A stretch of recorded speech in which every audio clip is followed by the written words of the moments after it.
Hey, what's up guys? And this is GBN guys. Today, sorry Kuya Buboy Estrada. Kuya Buboy Balmes. Sorry guys, and this is CJ, this is CB again, and welcome back to another vlog. Today I'm absent because I am sick because of the stroke. And today we're going to review the two planes of Airbus A320 Cebu Pacific from the Philippines. Look this. Look this.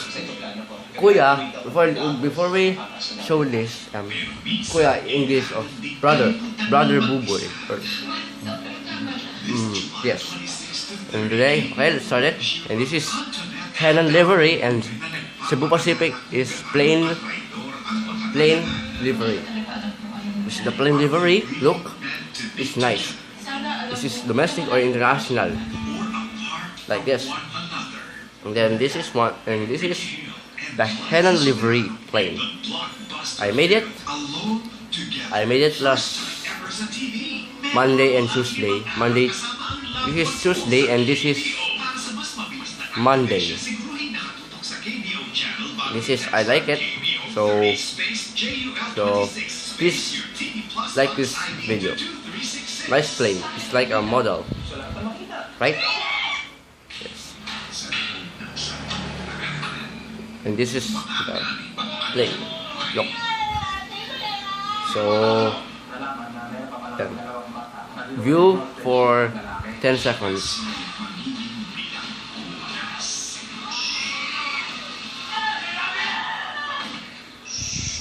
Sabado alas 4:15 ng hapon, 65 years in the service of the Filipino.